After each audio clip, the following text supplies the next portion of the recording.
Hey guys, welcome to success Dilip. मैं दिलीप कुमार, स्वागत है आपका। इस वीडियो में बात करने वाले हैं आज की बेहतरीन सरकारी नौकरी की नई वैकेंसीज के बारे में। जो कि वैकेंसी निकाली गई है आईओसीएल की तरफ से। जी हाँ, Indian Oil Corporation of India limited की तरफ से परमानेंट सरकारी नौकरी की नई वैकेंसी निकाली गई है, जो कि ऑल इंडिया के कैंडिडेट अप्लाई कर सकते हैं। ये बहुत दिनों के बाद कोई वैकेंसी रिलीज हुई है, जो कि आईओसीएल की तरफ से एक परमानेंट सरकारी नौकरी की ये वैकेंसी होने वाली है। हालांकि ये वैकेंसी रिमाइंडर है, इससे पहले हमने बताया है। अगर आपने नहीं देखी है तो आप सारे स्टूडेंट के लिए अंतिम मौका है। आईओसीएल की तरफ से निकाली गई है तो मौका मत छोड़ना। बाकी बात, आपकी वैकेंसी आईओसीएल की तरफ से परमानेंट सरकारी नौकरी की शुरू हो चुकी है। चाहे टीए की हो, टेक्निकल अटेंडेंट जो आईटीआई की वैकेंसी हो गई, टेक्निकल असिस्टेंट की vacancy, junior engineer and manager level, बहुत सारी एमटीएस लेवल की भी पोस्टें आती है 12th पास वालों के लिए, जो कि वैकेंसी निकलने वाली है। आईओसीएल में लगातार अब वैकेंसी देखने को मिलेगी।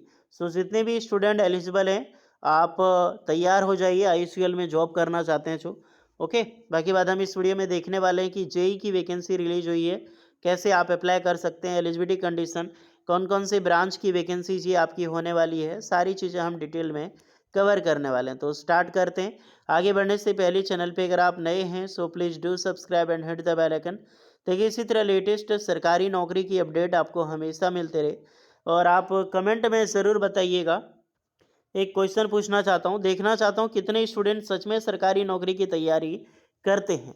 क्वेश्चन आपका ये है कि अभी हाल ही में वाइस प्रेसिडेंट ऑफ इंडिया कौन बने हैं। भारत के उपराष्ट्रपति जो है अभी फिलहाल प्रेजेंट टाइम में कौन नए चुने गए हैं। कमेंट में ज़रूर कमेंट करके बताइए। मैं देखना चाहता हूँ सच में आप अपडेट रहते हो नहीं करंट अफेयर से रिलेटेड। तो चलिए चलते हैं आगे। सो एवरीवन, ये है आपका official notification. Recruitment of JE and officer grade ई0 लेवल की पोस्ट है। तो ये ध्यान रहे कि ई0 ग्रेड लेवल की वैकेंसी निकाली गई है। Indian Oil Corporation of India Limited through computer based CBT exams आपका होने वाला है। ये नोटिफिकेशन 12 सितंबर 2025 को पब्लिश की गई है। इससे पहले हमने जब बताया था तो एक शॉर्ट नोटिफिकेशन जारी किया गया था।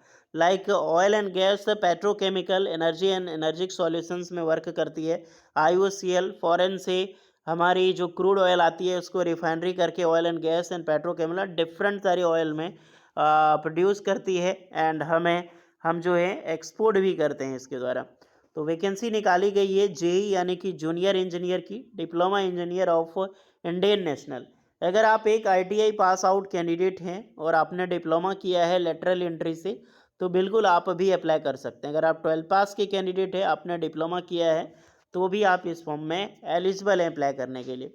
चलिए पोस्ट बात करें तो जेई यानी कि जूनियर इंजीनियर की वैकेंसी यहाँ पर रिलीज़ की गई है। डिप्लोमा डिसिप्लिन में ब्रांच आपका क्या होने वाला है, junior engineer as a officer. Okay, तो डिप्लोमा डिसिप्लिन देखो तो chemical engineering, mechanical engineering, electrical engineering and instrumentation engineering. Pay scale आपका 30,000 से लेकर 1,20,000 की पे स्केल होगी। इन हैंड आपको TA, DA, HRA and 25% perks extra मिलता है पीएसयू में। और पीएसयू में ये सबसे बड़ी कंपनी है, यानी कि महारत्ना में है, ये आती है आपका आईओसीएल। तो 25% के साथ साथ कई सारे अलोनेस, यानी जो स्टार्टिंग पैकेज आपको मिलेगी लगभग लगभग 60 प्लस आपको सैलरी मिलेगी एक डिप्लोमा स्टूडेंट को। जो स्टार्टिंग में बोल रहा हूँ, अप्रॉक्सीमेटली 1-2-3 महीने बाद लगभग यही सैलरी आपकी बची जाती है, 85 से 90 तक पहुँच जाती है। क्वालिफिकेशंस के हिसाब से आपको एज में भी रिलैक्सेशन दी जाएगी, जिसमें से आपको क्वालिफिकेशंस में भी छूट मिलेगी। एज अ 3 ईयर की डिप्लोमा आपने लेस देन 65%, यानी 65% से नीचे आपका जो है नहीं होना चाहिए marks general, EWS, OBC, NCL में। बाकी बात 55% for ST, SC, PWD candidate के लिए बिल्कुल चलेगा। ब्रांचेज अगर आप एलिजिबल हैं तो देखना चाहते हैं तो केमिकल में chemical technology, fertilisers, petrochemical technology and refinery petrochemical. Then mechanical में तो ओनली मैकेनिकल चलेगा। इलेक्ट्रिकल में electrical and electronics, power system and industrial control. Instrumentation में electrical instrumentation, control instrumentation and applied electronics and instrumentation, ये सब सारा चलने वाला है। ओके, तो जो भी ब्रांच है आपका डिस्ट्रीब्यूशंस में आप चेक कर सकते हैं। एज लिमिट के हिसाब से 18 साल से लेकर 26 साल के कैंडिडेट एलिजिबल हैं। 1 जुलाई 2025 को एज काउंट की जाएगी। बाकी बात सारे कैंडिडेट को एज में रिलैक्सेशन मिलेगी। जनरल ईडब्ल्यूएस वालों के लिए एज में रिलैक्सेशन आपको पीडब्ल्यू में ही मिलेगा, अदरवाइज नहीं। बाकी बात अगर आप ओबीसी कैंडिडेट हैं तो आपको 3 साल की छूट, एसटीसी वाले हैं तो 5 साल की छूट आपको मिलने वाली है। इस ऑनलाइन फॉर्म तो स्टेट डेट लगभग 12 सितंबर से ही है। एंड डेट है 28 सितंबर 2025। तो इसीलिए मैंने बोला था कि अंतिम मौका है आपके पास, क्योंकि इसकी डेट नहीं बढ़ने वाली और अभी कुछ दिन बचे हुए हैं, ऑलमोस्ट 6 दिन आपके पास है। आप आराम से फॉर्म अप्लाई कर सकते हैं। एडमिट कार्ड इसकी 16 अक्टूबर तक आएगी। कंडक्ट ऑफ सीबीटी 31 अक्टूबर 2025 तक आएगी। इसकी शॉर्ट नोटिफिकेशन हमने बनाई थी, लेकिन ये आपको रिमाइंडर वीडियो है। अगर आपने फॉर्म अप्लाई नहीं किया है तो बिल्कुल कर सकते हैं। दैट्स अमेजिंग, बिल्कुल परमानेंट सरकारी नौकरी है तो मौका नहीं छोड़नी चाहिए। बाकी बात आपको कोई डाउट हो सिलेक्शन से प्रोसेस रिलेटेड आईटीआई वालों को, तो वो भी कमेंट कर सकते हो आप, जो आईटीआई पास करके डिप्लोमा किए हैं।